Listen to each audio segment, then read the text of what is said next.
शुरू करेंगे हम लोग टिम्पेनाइटिस या फिर फ्लैटुलेंस, इसे अफारा या पेट का फूलना भी कहते हैं। ध्यान सुनो, इसमें सुनो पहले से अपन लोग रोग के बारे में चर्चा करते हैं। रोग क्या है, ध्यान सुनना, हिंदी में बोल रहा हूँ मैं थोड़ा सा। अजीर्ण होता है, मतलब लंबे टाइम से चल रहा है। मंदाग्नि यानी हमारी जो पेट के अंदर जो अग्नि है वो मंद हो गई है, और अतिसार के कारण पेट में वायु भर गई है, वायु भरकर पेट का फूलने लगना। सीधी सीधी बात है, गैस बन रही है, पेट का फूलना, पेट फूलता चला जा रहा है, तो इसे अफारा कहते हैं। क्या कहते हैं? अफारा, यानी पेट फूल रहा होता है, ठीक ना, ऐसे। तो अफारे का अर्थ होता है कि पेट में हवा का रुक जाना, बहुत सारे पेट में गैस बन जाना, ठीक ना, गैस ट्रबल्स होती है, गैस ट्रबल्स। तो इसे ही फ्लैटुलेंस भी कहा जाता है। देखो देखो रोग के प्रमुख कारण के बारे में चर्चा करें तो रोग का प्रमुख कारण, पहली बात तो खाना, उल्टा सीधा खाना खा रहे हैं, तो ये भी है, ठीक है ना। दूसरी चीज़ है कि बार बार फालतू में खाते चले जा रहे हैं अपन लोग क्या करते हैं, तेज मिर्च मसालेदार भोजन खाते हैं, खट्टे मीठे चटपटे तले भुने पदार्थ खाते हैं, अधिक खाते हैं, ये सब रहता है, ये रहता है। गरिष्ठ भोजन करते हैं। अमाशय और आंतों की कार्य, कई बार क्या रहता है, अमाशय और आंतें होती हैं, उनकी कार्य प्रणाली भी थोड़ी सी गड़बड़ हो जाती है, तो उसकी वजह से भी ऐसा होता है। बात समझे? चाय कॉफ़ी अगर हम ज़्यादा ले रहे हैं तब भी समस्या होती है, या फिर यकृत संबंधी रोग कोई विकार हो तब भी ऐसी कोई समस्या होती है। कॉन्स्टिपेशन अगर रहती है अक्सर, तो वो उससे भी हो सकता है। कॉन्स्टिपेशन अगर बंदे को है, कॉन्स्टिपेशन से भी ये हो सकता है, ये वाली बात समझो। पाचन में खराबी है, कुछ पाचन में कुछ प्रॉब्लम है, या फिर खाया पिया हजम ही नहीं होता है, इसमें भी समस्या होगी। अजीर्ण, मंदाग्नि, पेचिस की शिकायत रहने वाले, एक बार खाना खाने के बाद तुरंत बाद दोबारा खाना खाते रहना, इन सब चीज़ों से रहता है। यहाँ पर ऐसा हो सकता है गठिया बीमारी हो रखी है तुम्हें, और उससे उत्पन्न जो विकार है उस तथा छोटे छोटे जो जोड़ बोड़ है, जो जोड़ है, उनके रोग टाइप के हो रखे हैं, इन चीज़ों से भी समस्या होती है। होता है ऐसा कि प्रमुख लक्षण ऐसे दिखाई देते हैं कि जो पेट है, पेट फूल के जो ढोल जैसा हो जाता है। अगर हम क्या करें, पेट को उंगली से बजाया जाए तो ढोल जैसी आवाज निकलेगी, पट पट करके पेट ढोल जैसी, ठीक ना। और पेट के कुछ हिस्से में जो आगे वाला हिस्सा है उसमें दर्द भी होता है, क्योंकि गैस के ऊपर चढ़ने से घबराहट सी होने लगती है, घबराहट होने लगती है, ऐसा रहता है। थोड़ा सा खाते ही पेट में भारीपन जैसा लगने लगता है। रोगी हर समय पेट पर हाथ फेरता रहता है, ऐसा करके ऑल टाइम हाथ फेरता नजर आएगा पेट, ठीक है। ये सब चीज़ें थी। कभी कभी छाती में पीठ में भी दर्द होता है, सांस लेने में कष्ट होता है, हृदय में दर्द पीड़ा होती है, हृदय में पीड़ा होती है। रोगी को अक्सर कब्ज जरूर रहती है, ऐसे केस में कब्ज रहेगी ना। सर दर्द होगा, चक्कर आएंगे भाई साहब, सर दर्द चक्कर आएंगे, जी मिचलाता रहेगा उसका, किसी काम में मन नहीं लगेगा, खट्टी डगारे आने लगेंगी, बार बार थूकता रहेगा, थूकना बार बार थूकता रहता है, अक्सर देखना तो होता है ऐसा, बार बार थूकता रहता है। या फिर मल त्याग करते समय या फिर जो अपान वायु का निष्कासन बिल्कुल नहीं होता है, ठीक है ना, ये चीज़ रहती है। रोगी क्या रहता है, व्याकुल जैसा रहता है, बिस्तर में लोटने लगता है, इधर करवट टेरा उधर करवट टेरा, ऐसी स्थिति बन जाती है। अब देखो ऐसा होता है कि जो मलाशा है, मलाश है, उसमें जो स्थित जो मल है यानी गंदगी है, जो वो समय पर बाहर नहीं निकाली गई तो उसके कारण क्या सड़ने लग जाती है, जिससे क्या होता है, गैस बनने लग जाती है। और ये गैस अगर हम लोग गैस क्या करें, बाहर निकलने के बजाय मलाशय में जमा होने लग जाती है और सड़ांध पैदा करने लगती है। इस प्रकार क्या रहता है कि मल से लगातार गैस उत्पन्न होती रहती है, तो ये गैस क्या है, पेट में भरती रहती है। अब जब गैस अगर पेट में ही भरती रहेगी तो गैस तो ढोल जैसा बन जाएगा, सॉरी पेट तो ढोल जैसा बन जाएगा कि नहीं। इसी चीज समस्या को हम लोग अफारा कहते हैं। अब इसके बारे में बात करते हैं, कैसे ठीक करने वाले हैं, इसके लिए चिकित्सा विधि के बारे में चर्चा करते हैं। अब इसको ठीक करने का तरीका क्या है कि इसमें क्या रहता है, वायु शामक यानी गैस एब्जॉर्बेंट नाम की दवाइयाँ आती हैं, ठीक है ना, या फिर कहें जो एंटीस्पैस्मोडिक आती हैं, ठीक है ना, या फिर स्नायु दुर्बलता नाशक चिकित्सा आती है। इसमें क्या है, दवाइयाँ होती हैं, ये गैस एब्जॉर्बेंट अंदर जाती हैं और गैस को सोख लेती हैं। गैस को सोख लेंगे तो अपन को शांति मिलेगी कि नहीं, ऐसा रहता है पेट। या फिर हम एक काम कर सकते हैं, आसान तरीके से काम करें तो ये तो अच्छी बात है। हम क्या करते हैं, अपने घरों में हींग होता है, हींग लो, हम हींग, और हींग का अपने क्या करो, हींग का ना पेट पर लेप करना चाहिए, पेट पे अपने लेप करो, लेप लगाओ, ठीक है ना, पेट, ठीक है ना, करो। उसके बाद क्या रहता है, अफारा के लिए बहुत श्रेष्ठ चीज़, थोड़ा सा खा भी लेना चाहिए, थोड़ा सा खा लो, ठीक है ना, बाकी लेप करो, लेप करो। हींग को क्या करो, पानी में भिगो कर, पानी में भिगो, देखो मैं तरीका बता रहा हूँ। हींग को पानी में भिगो लो पहले, और फिर नाभि का जो निचला हिस्सा है, नाभि का जो निचला हिस्सा है, नाभि के नीचे जो हिस्से पर क्या करो, उस पर मोटा लेप लगाओ, ऐसे करके लेप लगाओ, ठीक है ना, लेप लगाओ, ठीक है ना। ऐसा करने से क्या रहता है, वायु धीमे धीमे नीचे की तरफ सरकने लग जाती है, और पेट पर होने वाला दबाव होता है वो कम होने लगता है। समझ आई बात कि नहीं। यानी बाहर से करना है, बाहर से खा के नहीं, बाहर से भी करना है, बाहर से खा, थोड़ा सा खा लो, कोई प्रॉब्लम नहीं है, ठीक है ना। पर क्या करो, हींग को उसमें पानी में डुबो के वैसा हो जाएगा, ठीक है ना, पेस्ट जैसा बनाएगा, और उसको पेस्ट को इस तरीके से टुड़ी की यानी नाभि के निचले हिस्से में लगाते जाओ, ठीक है ना, समझ आएगा।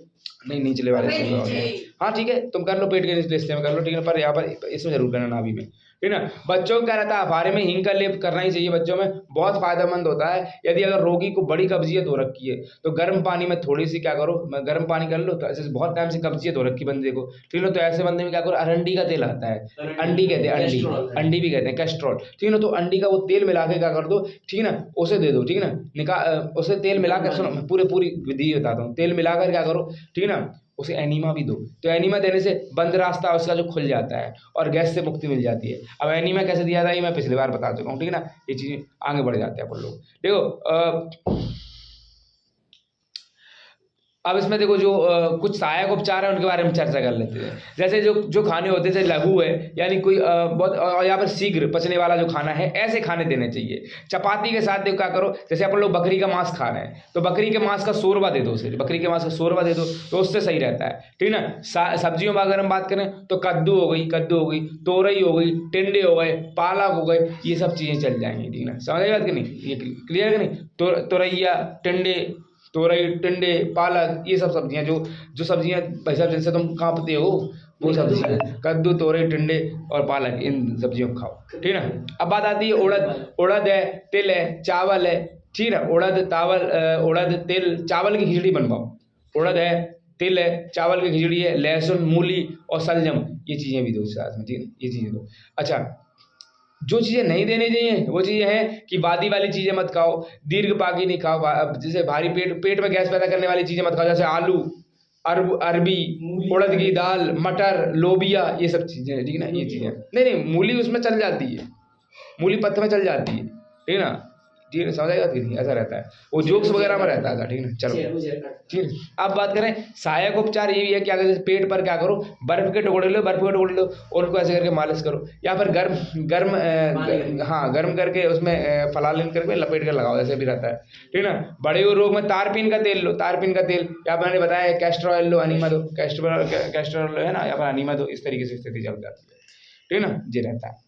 ओके, और रहता है अफरे में, देखो आहार बंद करके केवल गर्म आहार बंद कर लो और केवल गर्म गुनगुना पानी पीना चाहिए। अगर गर्म गुनगुना पानी पीते हो तब भी सही रहता है, गर्म गुनगुना पानी पियो, ये बढ़िया रहता है। सुबह उठ के गर्म गुनगुना पानी पीना ही चाहिए, ये बढ़िया रहता है, ठीक है ना। अफारा शांत हो जाने के बाद उसका क्या करो, देखो अगर शांत हो गया तो फिर से अटैक करेगा अफारा, ऐसा नहीं है खत्म हो गया बस खत्म हो गया। इसलिए ऐसी स्थिति में टालने के लिए हमें क्या करना चाहिए, औषधि लेते रहना चाहिए, जो भी औषधियाँ लेते रहना चाहिए और हल्का आहार लेना चाहिए। आहार में लहसुन होना चाहिए, अदरक, हरा धनिया, राई, हींग, इन सब चीज़ों का सेवन करना चाहिए, ठीक है ना। हींग तो मैंने बता ही दिया तुम्हें, अदरक, धनिया, राई, हींग, लहसुन, सब, तो ये सब चीज़ें। पुदीने का काढ़ा भी पिलाया जा सकता है, पुदीने का काढ़ा बनाओ उसको पिलाओ, ठीक है ना। तो भोजन करते समय हरे सूखे लहसुन और अदरक की चटनी का भी उपयोग करना चाहिए, ठीक है ना, इन सब चीज़ों का।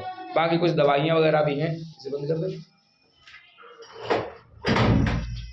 बाकी कुछ दवाइयाँ भी हैं, जैसे गैसेक्स है जो हिमालय का आता है, गैसो करके, हेपेक्स, एस्डिनॉल, गैसोलैक्स, पाचक वटी, गैसांतक वटी, गैस क्योर, लेवोट्रिड, एंटाजाइम, ये बहुत सारी दवाइयाँ हैं। अफारा रोग में क्या रहता है, ये कुछ कैप्सूल्स वगैरह भी आते हैं वैसे, ठीक है। अफारा रोग में क्या रहता है, एंटाजाइम जो रहता है जी फार्मा की, सुक्तिन, एलारसन, गैसो टैबलेट आती है ग्लोब की, इनको उपयोग कर अकेले में कर सकते हैं अपन लोग, तीनों की एक टिकिया मिला के कर खाना खाएं हम लोग, तो इससे हमें विशेष लाभ मिलता है, ये ध्यान रखें।